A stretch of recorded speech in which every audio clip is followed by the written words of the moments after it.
Biden is talking about a windfall of war. He's flying the kite about the possibility, I suppose, of windfall taxes. You've lived through many administrations.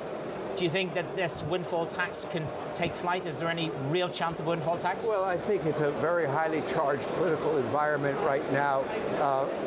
Whether you're a Democrat or Republican, you're concerned about high energy prices, what happens during the winter, and obviously the industry is cyclical, and it's now a time when its profits are very strong. But we've seen this before, because then it's a cycle and they go down again. I think what you don't want to do, and what we do need, is people pulling together to address the production issues and to address what happens on December 5th, because you could have a larger crisis in the oil market, and you need people cooperating, not at war with each other. December the 5th, new sanctions come in.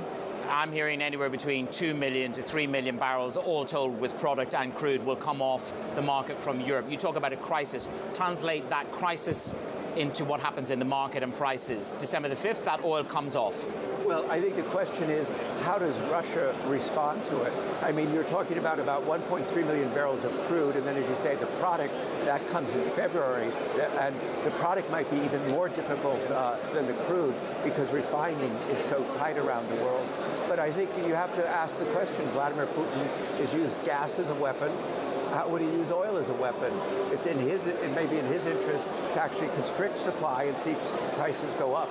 Well, here's the rub, isn't it? The Americans are talking about a price cap between $40 to $60. Do the Russians just shut in and go, nyat? That's the risk, isn't it? Well, this is, we're in new territory where you're basically putting price controls on one commodity from one country. It's never been done before, and it's the weight of it is going to fall on the shippers and the insurance people to manage it.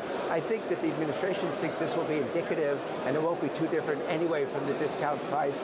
But the question is Vladimir Putin going to allow the U.S. Treasury to set the price of his oil, given everything else? If you read his speech that he did just a week or so ago in Moscow, of all things, he quoted Milton Friedman talking about price controls on tomatoes and how you get a shortage of tomatoes.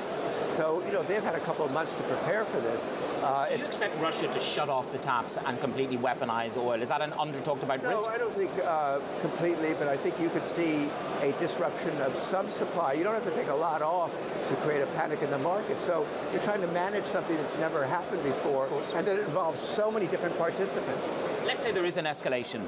We don't know just how, but you're using the word panic. Panic to me, I'm Bloomberg. I want to know what panic translates to in a price of barrel of oil. Well, I'm not going to put a price on it, but I do think back, we really haven't had a scramble for oil since the 1970s, and we could have it today. You have, countries are very much at the edge, and I think you have to be conscious of that, and you have to send messages about confidence and not have a kind of conflictual internal message going on. But we have a conflict between Saudi Arabia and the United States of America. I will talk to Amos Hochstein later on. It's frosty, to say the least.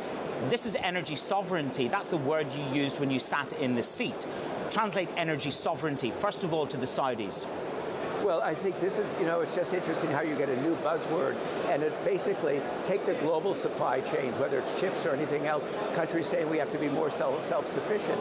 And in oil, too, and natural gas now, it's less reliant on just efficiency in the market, but building security into it and investing in it. And clearly it's a boost for renewable energy as part of that. So I think that what's happened over the last year is really made people rethink about the energy transition, recognize that there has been underinvestment in the conventional resources that you need, and that the transition is happening, but it's not going to happen overnight. But then finance has been reluctant to invest, hesitant to invest, because of the dislocation in policy from government. There's no clear policy, let's say, from, this current administration, which is no drilling on federal land, then produce more, then talk about windfall taxes. There's a lack of clarity. You've summarized it very well. It's like step up production now, but we want to stop later. How would you define the current policy? Well, I think that this has been a shock for an administration that came in only focused on climate, and it's had to really deal with very severe energy problems that they didn't expect, and they have to work with an industry that they don't really know very well. Okay, we've run out of time. I didn't get to whether it was folly to cut by 2 million barrels from OPEC at the last meeting. Well, it wasn't really 2 million, was it folly or not? Folly or not? I think that it depends on your perspective. We didn't get Yergin on the final call on the 2 million barrels, but it was a paper cut. Everybody's saying that.